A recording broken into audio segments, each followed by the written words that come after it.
சர்க்கரையை குறைக்கும் சிறந்த காலை உணவுகள். காலையில வெறும் வயிற்றுல சர்க்கரை எடுக்கிறப்ப எனக்கு 99 தான் இருந்துச்சு சார், ஆனா சாப்பிட்டு 2 மணி நேரம் கழிச்சு பார்க்கறப்ப 260 இருக்கு அப்படின்னு நிறைய சர்க்கரை மக்கள் என்கிட்ட கேட்பாங்க. ஒரு சில சர்க்கரை மக்கள் வீட்டில் நான் சர்க்கரை பார்க்குறேன், காலையில வெறும் வயிற்றுல 100 தான் இருந்தது, உணவுக்கு பின்னாடி 2 மணி நேரம் கழிச்சும் 140 150 தான் சார் இருந்துச்சு, ஆனா ஹாஸ்பிட்டல் வந்தப்போ மட்டும் 200 250ன்னு காட்டுது அப்படின்னு சொல்லுவாங்க. காலையில வெறும் வயிற்றுல எடுக்கிற சர்க்கரை கண்ட்ரோலா தான் இருக்கு, ஆனா உணவுக்கு பின் எடுக்கப்படும் சர்க்கரையோட அளவு ஜாஸ்தியா இருக்கு. இதற்கான காரணம் என்ன? காலை உணவு தான் இதுக்கு காரணமா?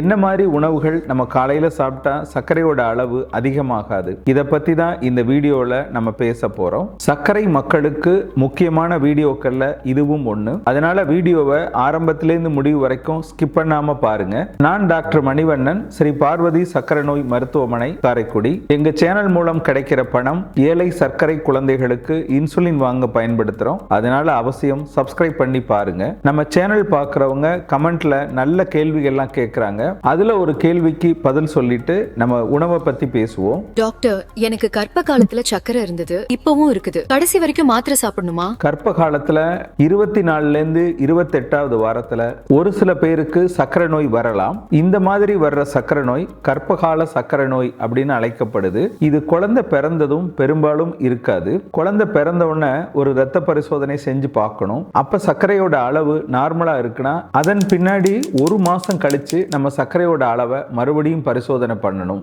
அதுலயும் சர்க்கரை இல்லை அப்படின்னா 3 மாசம் கழிச்சு ஒரு தடவை பரிசோதனை பண்ணுங்க. இந்த 3 பரிசோதனையிலையும் சர்க்கரை இல்லைன்னு தெரிஞ்சுன்னா அவங்களுக்கு சர்க்கரை இல்லாம போயிருச்சு அப்படின்னு அர்த்தம். ஆனா இந்த மாதிரி பெண்களுக்கு சர்க்கரை வருவதற்கான வாய்ப்புகள் அதிகம். உணவு கட்டுப்பாட்டை கடைபிடிக்கணும், உடல் எடை கூடாம பார்த்துக்கணும், ஒரு 6 மாதத்துக்கு ஒரு முறை சர்க்கரை பரிசோதனை செஞ்சு பார்க்கணும். இவங்களுக்கு உடல் எடை கூடுச்சுன்னா, உணவு கட்டுப்பாட்டில் இல்லைன்னா சர்க்கரை வருவதற்கான சாத்தியக்கூறுகள் நிச்சயமா இருக்கு. அப்படி வந்தால் தொடர்ச்சியா மாத்திரை சாப்பிடணும். நான் சர்க்கரை மருத்துவரா பயிற்சியில இருந்தப்ப ஒரு சில சர்க்கரை மக்களுக்கு தொடர்ச்சியா சாப்பிட்டு 2 மணி நேரம் கழிச்சு சர்க்கரையோட அளவு அதிகமாவே இருந்தது. அவங்களுடைய ப்ரீவியஸ் ரெக்கார்டை பார்க்கறப்பவும் தொடர்ச்சியா சாப்பிட்டு 2 மணி நேரம் கழிச்சு எடுத்த சர்க்கரை அதிகமாவே இருந்தது. அப்ப என்னுடைய ப்ரொஃபஸர்கிட்ட நான் சொன்னேன், சார் சர்க்கரையோட அளவு தொடர்ச்சியா கூடவே இருக்கு, மாத்திரையில மாற்றம் பண்ணலாம்ல சார் அப்படின்னு சொன்னேன். அவர் சிரிச்சுக்கிட்டே, யாராருக்கு சர்க்கரை கூட இருக்கோ அவங்கள்ட்ட எல்லாம் போய் எங்க சாப்பிட்டீங்க அப்படின்னு கேட்டுட்டு வா அப்படின்னு சொன்னாரு. நான் 2 நாள்ல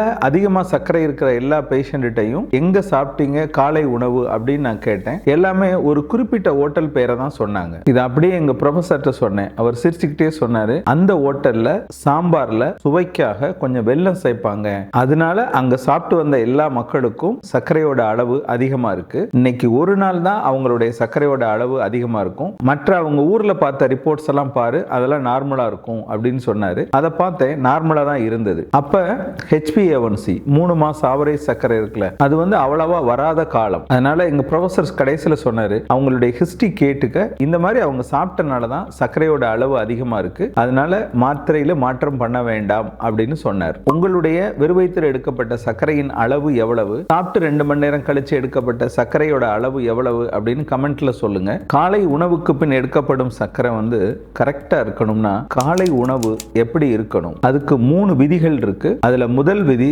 மாவுச்சத்துன்னு சொல்லக்கூடிய கார்போஹைட்ரேட் அளவு கம்மியா இருக்கணும், புரோட்டீன் அதாவது புரதச்சத்தோட அளவு அதிகமா இருக்கணும், ஃபைபர் அதிகமா இருக்கிற காய்கறிகள் நிறைய இருக்கணும்.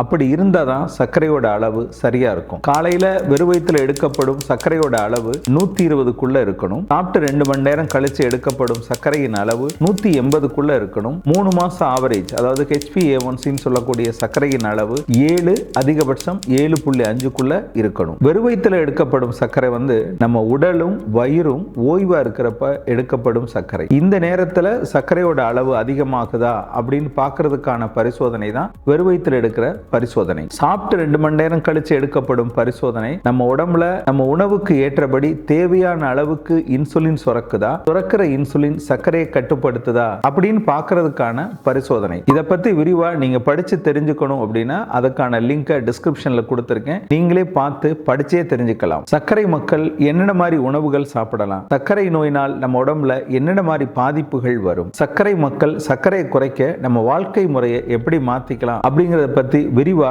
நோய்களின் தாய் அப்படின்ற பெயர்ல ஒரு புத்தகம் எழுதியிருக்கிறேன். இந்த புத்தகம் உங்களுக்கு வேணும்னா இந்த டிஸ்பிளேல தெரிகிற நம்பருக்கு ஃபோன் பண்ணியோ அல்லது இந்த நம்பருக்கு வாட்ஸ்அப் அனுப்பி புக் வேணும் அப்படின்னு மெசேஜ் போட்டோ கொரியர் மூலம் இந்த புத்தகத்தை பெற்றுக்கொள்ளலாம். ஒரு எளிய உதாரணத்தை சொல்லி காலை உணவுல நம்மளுடைய சர்க்கரையோட அளவு எப்படி கூடுது அப்படின்னு உங்களுக்கு விளக்குறேன். இப்ப இந்த தட்டுல 5 இட்லி இருக்கு. இந்த 5 இட்லியோட கலோரி 350. இதுக்கு ஒரு தேங்காய் சட்னி வைக்கிறோம். இதோட கலோரி 120. அப்புறம் ஒரு சுவைக்காக ஒரு வடை வச்சுக்கிறோம். இந்த வடை நேரடியா சர்க்கரையை கூட்டாது. இதோட கலோரி வேல்யூ 150. இதெல்லாம் சாப்பிட்டுட்டு ஒரு சர்க்கரை போட்டு ஒரு காஃபி சாப்பிடுறோம். அதோட கலோரி 35. 5 இட்லி 350 கலோரி, தேங்காய் சட்னி 120 கலோரி, ஒரு வடை 150 கலோரி, சக்கரை போட்ட ஒரு காஃபி 30 கலோரி. அப்ப நம்ம காலை உணவுல மொத்தம் 600ல இருந்து 700 கலோரி இருக்கு. இது எவ்வளவு சர்க்கரையை கூட்டும் அப்படிங்கறதையும் பார்ப்போம்.